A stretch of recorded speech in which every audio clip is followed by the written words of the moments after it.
வணக்கம். சட்டக்கவசம் செய்திகள் வாசிப்பது உங்கள் பிரியா. ஆனைமலையில் மருந்து கடை வியாபாரிகள் மற்றும் கொரியர் நிறுவனங்கள் காவல்துறை அதிகாரிகள் ஆலோசனை கூட்டம். ஆனைமலை மார்ச் 28. கோயம்புத்தூர் மாவட்டம் பொள்ளாச்சி அடுத்த ஆனைமலை மற்றும் சுற்றுவட்டார மருந்து கடை வியாபாரிகள் மற்றும் கொரியர் நிறுவனங்களுக்கான ஆலோசனை கூட்டம் வால்பாறை உட்கோட்ட டிஎஸ்பி பிரேமா தலைமையில் வேட்டைக்காரன் புதூர் தனியார் திருமண மண்டபத்தில் இன்று காலை சுமார் 11 மணியளவில் நடைபெற்றது.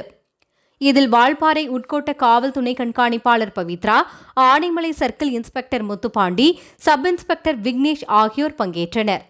ஆனைமலை பகுதி மருந்து கடை வியாபாரிகள் மற்றும் கொரியர் நிறுவனங்களை சேர்ந்தவர்களும் இக்கூட்டத்தில் பங்கேற்றனர். கடந்த மாதம் சட்டவிரோதமாக போதைப்பொருள் வைத்திருந்த 5 பேர் கைது செய்யப்பட்டனர்.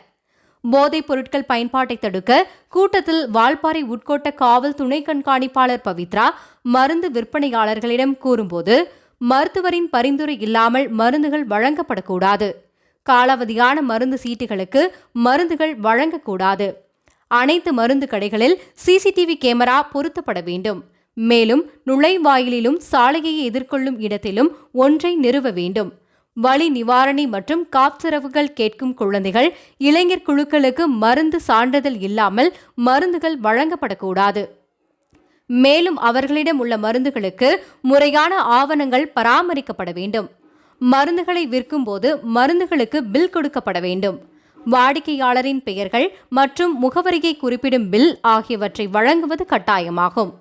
கொரியர் சேவை நிறுவனங்கள் வாடிக்கையாளர் விவரங்களை தொடர்ந்து பதிவு செய்ய வேண்டும். சந்தேகத்திற்குரிய பார்சல்களை கண்காணிக்க வேண்டும். ஏதேனும் ஒரு கொரியர் நிறுவனத்தால் அனுப்பப்படும் சந்தேகத்திற்கிடமான பார்சல் குறித்து சம்பந்தப்பட்ட அருகில் உள்ள காவல் நிலையத்திற்கு தெரிவிக்கப்பட வேண்டும்.